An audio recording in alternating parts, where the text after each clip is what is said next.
उनकी कयादत में निकल रहा है। मैं उनसे गुजारिश करूंगा कि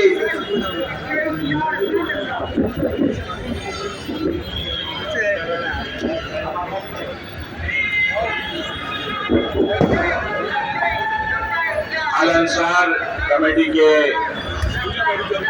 हमारे सभी ओहदेदार, इश्तियाक शेख साहब, नासिर गौहर खान साहब और इस कमेटी के सभी ओहदेदार यहाँ पर मौजूद, हमारे इस इलाके के हरदिल अजीज MP, जिनको आपकी दुआओं ने, आपकी ताकत ने देश की लोकसभा में भारी वोटों से चुन के भेजा, संजय पाटिल जी, हमारे जिला कांग्रेस कमेटी के अध्यक्ष श्री रायमणि जी, कांग्रेस की हमारी सीनियर लीडर जेने डिसोजा जी, राम गोविंद यादव जी और सभी, राजू गुगे जी और सिराज भाई, हमारे अख्तर पुत्तन खान साहब, समीर साहब और खलील खोत, नासिर गौहर खान, बोला मैंने नासिर का नाम कैसे छूटेगा, हमारे सभी साथी, इस इलाके के हमारे तमाम बुजुर्ग नौजवान साथियों, अस्सलाम वालेकुम व रहमतुल्लाहि व बरकातुहू। वालेकुम अस्सलाम वालेकुम। जोर से आवाज देना बे। मैं सबसे पहले आप सबको जश्न ईद मिलादुन नबी के मौके पर ढेर सारी मुबारकबाद पेश करना चाहता हूँ। नबी पाक का पैगाम क्या है, नबी पाक की सुन्नत क्या है, जुमा को हमारे उलमा इकराम फरमाते हैं कि नहीं फरमाते, आप लोग को नसीहत देते हैं कि नहीं देते, एक कान से सुनते हो दूसरे कान से निकाल देते हो, फिर वो जैसे थे वैसे हो जाते हो। वो है ना पुलिस परेड में सावधान, तो सावधान हो जाते हो, फिर जैसे थे फिर वैसे ही हो जाते हो। ऐसे मत करो। अपनी जिंदगी को बेहतर बनाना चाहते हो या नहीं? अपने जज्बात को कब तक मजबूर करते रहो? अपने अंदर जो कमियां हैं उसको दूर करना चाहते हो या नहीं? अपने अंदर की बुराइयों को दूर करना चाहते हो या नहीं? नबी पाक का पैगाम क्या है? नबी पाक का पैगाम सीधे रास्ते चलाने का हुक्म आपने दिया, सीधा रास्ता चलने का हुक्म आपने दिया, अमन और चैन और प्यार और मोहब्बत भाईचारगी को आम करने का हुक्म आपने दिया है। अमन और शांति का गहवारा जहां आप रहे वहां बनाए, ये पैगाम नबी पाक का है। हरामकारी से दूर रहे, नाजायज चीजों से दूर रहे, अपने मोहल्ले में ऐसे रहे जैसे दूध में शक्कर मिला दो तो खीर बन जाती है, वैसे रहने का हुक्म है आप, ताकि लोग आपके साथ अच्छा बर्ताव करें, लोग आपको एक बेहतर इंसान देखें, आपके अंदर एक इंसानियत देखें, आपके अंदर एक बेहतर हिंदुस्तान का नागरिक आपको समझे। ये तासुर, ये पैगाम देने का काम आपको जिंदगी भर करते रहना चाहिए। यही पैगाम नबी करीम सल्लल्लाहु अलैहि वसल्लम का है या नहीं है? आज हमारे नौजवान, सबका मोबाइल अगर चेक कर डालो तो 24 घंटे में 12 घंटा यूट्यूब पे रहते कि नहीं रहते? हाँ या ना? कितने परसेंट? हाथ उठाओ। अबे बात तो रहो, नहीं रहेंगे। बिल्कुल निकालो, तर्क करो, दुनिया की खुराफात से दूर रहो, बेहतर और अच्छाइयों को अपनाओ, बुराइयों को अपनी जिंदगी से कम करो। कोई फरिश्ता नहीं है, हर आदमी गुनहगार है, हम सब गुनहगार हैं, अपने नबी के उम्मती हैं लेकिन गुनहगार हैं। कोशिश तो ये कर सकते हैं कि कितना कम से कम गुनाह हो, ये तो कोशिश कर सकते हैं कि नहीं। खताएं कम हमसे हो, ये तो हम कोशिश कर सकते हैं कि नहीं। ये हमें कोशिश करना है और नबी पाक की सुन्नत पर अमल करने का अहद आज के दिन करने का दिन है। सिर्फ नारा लगा लेने से, जुलूस में भारी तादाद में लाखों की भीड़ जमा कर लेने से नबी का सच्चा सौदा ही नहीं हो सकता। नबी पाक के जमाने में भी बहुत सारे लोग भीड़ लगाया करते थे।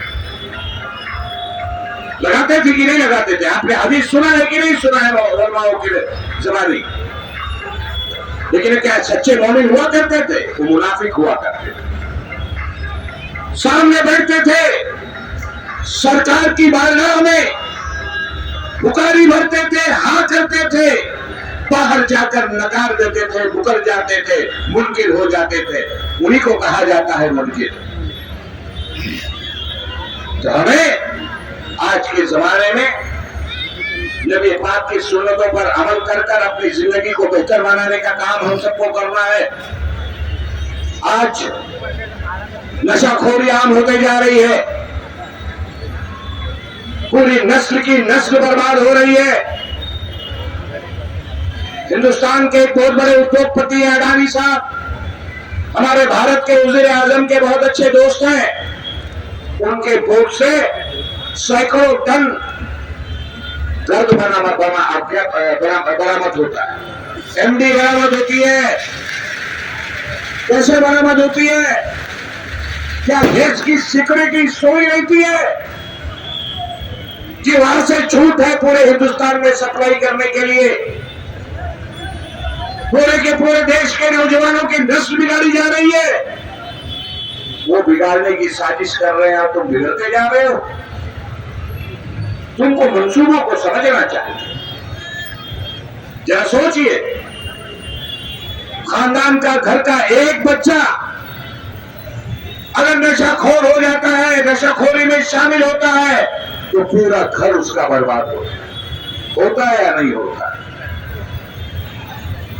आप कहोगे नसीम भाई सियासी आदमी है, इस्लाही तकरीर कर रहे हैं। मेरा काम है आपकी इस्लाह करना, मेरा काम है, आप मुझे तजुर्बा है, जो देख रहा हो, जो मुझे अपनी आंखों से दिखाई दे रहा है, मुल्क में जो हो रहा है, उससे आपको आगाह करना और सही रास्ते पे चलाने के लिए आपसे अपील करना, ये मेरी जिम्मेदारी बनती है। मैं पकड़ में नहीं आना चाहता, मेरा जो फर्ज है मैं निभा रहा हूँ। अमल करना आपकी जिम्मेदारी है। अमल करोगे तो दुनिया में भी अच्छे कहलाओगे और आखिरत में भी उसका सिला मिलेगा। अगर बुराई में ही मुब्तला रहना चाहते हो तो मरो सीना पीटने की हो। फिर क्यों है तौबा मचाते हो कि हम पर जुल्म हो रहा है, नबी पाक की शान में गुस्ताखियां हो रही हैं? बड़ा बुरा लगता है तब तो आपको। आप क्या करते हैं? नबी पाक को नाराज करते रहते हैं। आपको बुरा नहीं लगता तब? अपने किरदार से, अपने कामों से आपको सोचना पड़ेगा। मेरा नौजवान, अपने आप को झकझोर, अपने गिरबान में झांक के देख कि हमारे अंदर कमियां क्या है, खामियां क्या है। हम अपने वालिदैन की कितनी इज्जत करते हैं, अपने माँ बाप की कितनी इज्जत करते हैं, अपने बड़ों का कितना एहतराम करते हैं, अपनी बहनों पर, अपने छोटे बच्चों पर, भाइयों पर शफकत का हाथ कितना रखते हैं। इस पे गौर करो, सोचो और अपने अंदर जो कमियां हैं उसको दूर करो। बाकी सियासी हालात क्या है हम सब पर छोड़ो। ये चिल्लर लोग से निपटने के लिए नसीम खान अकेला काफी है, आपको फिक्र करने की जरूरत नहीं है। कोई जरूरत नहीं आपको फिक्र करने की। आप अपनी जिंदगी को बेहतर बनाइए, अपने इलाकों में, अपने मोहल्लों में, अपने पास पड़ोस में एक अच्छा माहौल बनाकर रखिए। ये मुट्ठी भर जो फीका परस्त ताकतें हैं, ये हमेशा रही है, महात्मा गांधी के जमाने में भी रही है और आज भी है। गोरसे के बच्चे आज भी घूमते रहते हैं, आज भी घूमते रहते हैं पूरे देश में। कभी नबी पाक की शान में गुस्ताखी करते हैं, कभी 2 फुट के चिल्लर लोग पीछे में आकर कहते हैं कि घर में है मस्जिद में घुस के मारेंगे। अरे भाई मैं तो डर गया, अबे डर गया बे 2 फुटवा नसीम खान डर गया, मस्जिद में घुस के मारेगा। क्या हो रहा है? सरकार कार्रवाई नहीं करती। एक स्पीच के नाम पर मुफ्ती सलमान अजहरी को गुजरात से आकर मुंबई से पकड़ के ले जाकर 1 साल से जेल में बंद करके यहाँ पर रख सकते हैं। और अहमदनगर में जिस प्रांत ने हमारे नबी पाक की शान में सरेआम गुस्ताखी की, उसके ऊपर कोई कार्रवाई नहीं। वारे इंसाफ, वारे सरकार, कातिल भी तुम्हें, मुंसिफ भी तुम्हें। अब महाराष्ट्र की जनता तुमको मुंसिफ नहीं बनाएगी। अब तुम कातिल हो, कातिल रहोगे। 50 दिन के अंदर तुमको फाड़ कर फेंक देगी महाराष्ट्र की जनता।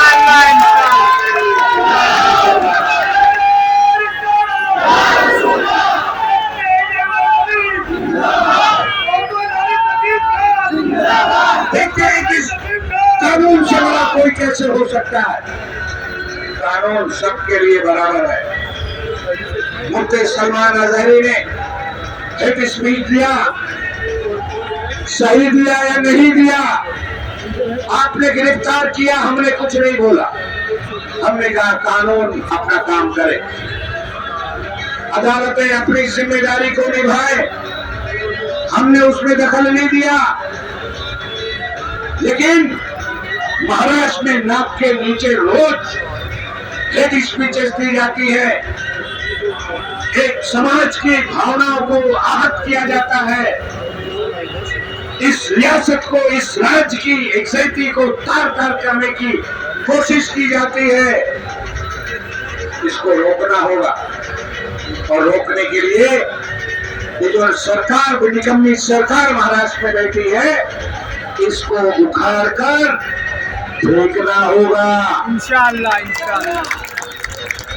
तब महाराष्ट्र की असीमता जिसे हम कहते हैं, महाराष्ट्र का जो विचार, महाराष्ट्र की जो संस्कृति है जिसे हम कहते हैं, तब वो कायम रहेगी और उसको कायम करने की जिम्मेदारी हम सबकी है। वो सब हम करेंगे आने वाले दिनों में। आपसे इतना ही अपील है। आजकल नसीम खान ने एक रेड डायरी लिखना शुरू कर दिया है। नेताओं की तो लिखी जा रही है, अधिकारियों को भी लिख रहे हैं हम लोग। फिक्र मत करो। सभी से मैं कहना चाहता हूं, खाकी वर्दी इस देश की, इस राज्य की, इस शहर की अजमत है। इंसाफ करने वाली, सुरक्षा, सिक्योरिटी देने वाली भरोसेमंद वर्दी है। लेकिन उस वर्दी पे काली टोपी मत पहनो, उस वर्दी पे काली टोपी मत पहनो, तो आंख से मत देखो। कानून के मुताबिक सबके ऊपर कार्रवाई होनी चाहिए और करने की जिम्मेदारी मुंबई पुलिस की भी है और महाराष्ट्र पुलिस की भी है। ये ध्यान रखना चाहिए। 50-60 दिन महाराष्ट्र के इलेक्शन को बचा है। इलेक्शन होने दीजिए, महाराष्ट्र की आवाम को फैसला करने दीजिए। जो लोग कानून को जूते की नोक समझते हैं, चाहे वो पुलिस अधिकारी हो, चाहे सरकार में बैठे हुए लोग हों, उनके ऊपर कानून अपना काम जरूर करेगा। ये मैं आपको यकीन और इत्मीनान दिलाना चाहता हूँ। उसमें आपको उलझने की जरूरत नहीं है, जज्बात में आने की जरूरत नहीं है। बस शर्त यह है कि आप मुकम्मल मोमिन हो जाएं, आप नबी पाक की सुन्नत पर अमल पैरा हो जाएं, उनके बताए हुए रास्ते पर चलने का अहद करें और अपनी जिंदगी को बेहतर बनाएं। यही आज के दिन मेरा पैगाम है। बहुत शुक्रिया। खुदा हाफिज। जय हिंद, जय महाराष्ट्र। मैं बाजू के लाइन में चलने वाले लोगों से कहना चाहूंगा कि एम्बुलेंस आ रही है, एम्बुलेंस को रास्ता दें। एम्बुलेंस को रास्ता दे, सारी गाड़ियां किनारे कर लें, एम्बुलेंस को जाने दे। बहुत शुक्रिया। नारे तकबीर, नारे रिसालत, नारे रिसालत, सरकार की आमद, सरकार की आमद। बहुत शुक्रिया। खुदा